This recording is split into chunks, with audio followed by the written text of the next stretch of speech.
EU នឹងផ្ដល់ជំនួយអសំណង$17 លានដើម្បីអភិវឌ្ឍហេដ្ឋារចនាសម្ព័ន្ធជនបទនៅកម្ពុជាទីផ្សារកណ្ដោបន្តធ្លាក់ចុះតម្លៃលក់និងជួលក្នុងត្រីមាសទី3ធ្លាក់ចុះពី1កណ្ដាប់សញ្ញា8%ទៅ7កណ្ដាប់សញ្ញា8%តម្លៃការនាំចូលសម្ភារៈសំណង់កើនឡើងជាង23%ក្នុងរយៈពេល8ខែដំបូងឆ្នាំ2021រដ្ឋត្រូវការទុនជាង9កណ្ដាប់សញ្ញា$2000 លានសម្រាប់ការវិនិយោគសាធារណៈពីឆ្នាំ2022ដល់ឆ្នាំ2024 8ខែដំបូងឆ្នាំ2021រដ្ឋអនុម័តគម្រោងសំណង់ជិត3000គម្រោងតម្លៃសរុប3កណ្ដាប់សញ្ញា$8 ប៊ីលានទីផ្សារបុរីនៅតែរឹងមាំតម្លៃលក់កើនឡើងពី8%ទៅ13%ក្នុងត្រីមាសទី3ឆ្នាំ2021 9ខែឆ្នាំនេះ CDC អនុម័តការវិនិយោគ134គម្រោងទុនសរុបជាង3កណ្ដាប់សញ្ញា$3000 លាន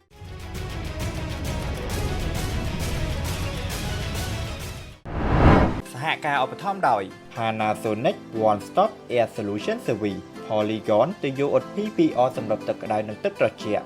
ISI Palm ជាប់ធន់ជានិរន្តរ៍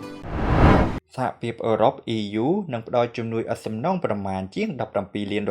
ដល់កម្ពុជាដើម្បីអភិវឌ្ឍហេដ្ឋារចនាសម្ព័ន្ធនៅទីជនបទនៅកម្ពុជានេះបើយោងតាមសេចក្តីប្រកាសព័ត៌មានរបស់ EU ចេញផ្សាយកាលពីថ្ងៃទី4ខែតុលាជំនួយឥតសំណងនេះគឺជាផ្នែកមួយនៃផែនការពន្លឿនគម្រោងគាំទ្រនិរន្តរភាពហេដ្ឋារចនាសម្ព័ន្ធជនបទ SAAMBAT សម្រាប់ផែនការទាំងមូលរួមមានការសាងសង់ផ្លូវការកៅស៊ូប្រវែង950គីឡូម៉ែត្រផ្លូវក្រាលគ្រួ150គីឡូម៉ែត្រការលើកកម្ពស់ហេដ្ឋារចនាសម្ព័ន្ធតំបន់ទីផ្សារជនបទចំនួន50និងបង្កើតទីតាំងគាំទ្រខ្សែក្រវ៉ាត់ផ្គត់ផ្គង់ចំនួន25កន្លែងផ្សេងទៀតទីផ្សារខុនដូនៅកម្ពុជាក្នុងអំឡុងត្រីមាសទី3ឆ្នាំ2021នៅតែរងសម្ពាធពីវិបត្តិ COVID-19 ដោយតម្លៃលក់និងតម្លៃជួលធ្លាក់ចុះគួរឲ្យកត់សម្គាល់បើធៀបនឹងត្រីមាសមុនយោងតាមរបាយការណ៍របស់ CBRE Cambodia នៅថ្ងៃទី12ខែតុលានេះតម្លៃលក់បានធ្លាក់ចុះ1កណ្ដាប់សញ្ញា8% 3% 2កណ្ដាប់សញ្ញា1%រៀងៗគ្នាសម្រាប់ខុនដូភេទតម្លៃសមរម្យប្រភេទមធ្យមនិងលំដាប់ខ្ពស់ទន្ទឹមនឹងនេះតម្លៃជួលក៏បានធ្លាក់ចុះ7កណ្ដាប់សញ្ញា8% 7កណ្ដាប់សញ្ញា8%និង5កណ្ដាប់សញ្ញា6%រៀងៗគ្នាដែលសម្រាប់ប្រភេទទាំង3ខាងលើក្នុងរយៈពេល8ខែនៃឆ្នាំ2021តម្លៃការនាំចូលទំនិញទាំងអស់មកកម្ពុជាលើកលែងមាសមានទំហំដល់ទៅ14កណ្ដាប់សញ្ញា$6 ប៊ីលានដែលកើនឡើង26កណ្ដាប់សញ្ញា7%បើធៀបនឹងរយៈពេលដូចគ្នាកាលពីឆ្នាំមុនដោយក្នុងនោះតម្លៃនៃការនាំចូលសម្ភារៈសំណង់ក៏បានកើនឡើង23កណ្ដាប់សញ្ញា7%យោងតាមរបាយការណ៍ពីក្រសួងសេដ្ឋកិច្ចនិងហិរញ្ញវត្ថុការកើនឡើងនៃតម្លៃទំនិញនាំចូលនេះគឺដោយសារកំណើននៃការនាំចូលក្រណាត់គ្រឿងសំណង់ប្រេងឥន្ធនៈនិងទំនិញផ្សេងៗរដ្ឋាភិបាលកម្ពុជាត្រូវការកញ្ចប់ថវិកាប្រមាណ$9201 លានអាមេរិកដើម្បីអនុវត្តគម្រោងវិនិយោគសាធារណៈសរុប673គម្រោងសម្រាប់ឆ្នាំ2022ដល់ឆ្នាំ2024ដែលក្នុងនោះ44កណ្ដាប់សញ្ញា2%គឺសម្រាប់ការអភិវឌ្ឍវិស័យហេដ្ឋារចនាសម្ព័ន្ធបើយោងតាមសេចក្តីប្រកាសព័ត៌មានរបស់ទីស្តីការគណៈរដ្ឋមន្ត្រីកាលពីថ្ងៃទី8ខែតុលាឆ្នាំ2021ក្នុងគម្រោងសរុបទាំងអស់មាន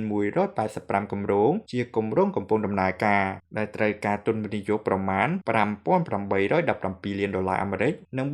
488គម្រោងទៀតជាគម្រោងថ្មីដែលត្រូវការទុនវិនិយោគប្រមាណ$3384 លានអាមេរិកក្រសួងរៀបចំដែនដីនគររូបនីយកម្មនិងសំណង់បានអនុម័តសំណើសុំសាងសង់សរុប2901គម្រោងនៅក្នុងរយៈពេល8ខែដំបូងនៃឆ្នាំ2021នេះដែលធ្លាក់ចុះ449គម្រោងបើធៀបនឹងរយៈពេលដូចគ្នាកាលពីឆ្នាំមុនយោងតាមរបាយការណ៍របស់ក្រសួងសេដ្ឋកិច្ចនិងហិរញ្ញវត្ថុគម្រោងទាំងអស់នេះមានតម្លៃសរុប$3843 លានដែលក៏បានធ្លាក់ចុះ24កណ្ដាប់សញ្ញា4%បើធៀបនឹងរយៈពេលដូចគ្នាកាលពីឆ្នាំមុនក្នុងចំណោមគម្រោងទាំងអស់ប្រភេទសំណង់លំនៅឋានមាន2530គម្រោងឬស្មើនឹង87កណ្ដាប់សញ្ញា2%នៃសំណើសុំសាងសង់សរុបដែលបានធ្លាក់ចុះ15%បើធៀបនឹងរយៈពេលដូចគ្នាកាលពីឆ្នាំមុនតើប្រទេសកំពុងជួបវិបត្តិ COVID-19 ក្តីតែទីផ្សារបុរីនៅតែរឹងមាំដោយតម្លៃលក់កើនឡើងពី8%ទៅ13%នៅត្រីមាសទី3បើធៀបនឹងត្រីមាសមុនខណៈគម្រោងថ្មី22គម្រោងក៏ត្រូវបានបើកលក់នៅក្នុងត្រីមាសនេះដែរ យោងតាមរបាយការណ៍របស់ CBRE Cambodia ចេញផ្សាយកាលពីថ្ងៃទី12 តុលាចំនួនការផ្គត់ផ្គង់បុរីទាំងអស់ត្រឹមត្រូវមានដល់ជិត 93,000 ផ្ទះដែលកើនឡើងប្រមាណ 0.5% បើធៀបនឹងត្រីមាសមុនត្រឹមចុងឆ្នាំ2021ការផ្គត់ផ្គង់អាចនឹងកើនដល់274គម្រោងឬស្មើជាង 98,000 ផ្ទះយ៉ាងណាក្តីដោយសារវិបត្តិ COVID គម្រោងខ្លះអាចនឹងពន្យាពេលការបិទបញ្ចប់ការដ្ឋានប៉ុន្តែភាគច្រើនមិនលើសពី8ទៅ12ខែព្រោះម្ចាស់បុរីនៅតែចង់រក្សាទំនុកចិត្តដល់អ្នកទិញក្នុងរយៈពេល9ខែនៃឆ្នាំ2021ក្រុមប្រឹក្សាអភិវឌ្ឍកម្ពុជា CDC បានអនុម័តគម្រោងវិនិយោគទាំងក្នុងតំបន់សេដ្ឋកិច្ចពិសេសនិងក្រៅតំបន់សេដ្ឋកិច្ចពិសេសសរុបចំនួន134គម្រោងឬស្មើនឹងទុនវិនិយោគសរុប3កណ្ដាប់សញ្ញា$3 ប៊ីលានចំនួនវិនិយោគបានថយចុះ28កណ្ដាប់សញ្ញា7%ខណៈទុនវិនិយោគក៏ថយចុះ48%បើធៀបនឹងរយៈពេលដូចគ្នាកាលពីឆ្នាំមុនការអនុម័តគម្រោងវិនិយោគទាំងនេះក៏បានបង្កើតចំនួនការងារចំនួន 85,572 កន្លែងដល់ប្រជាពលរដ្ឋក្នុងស្រុក។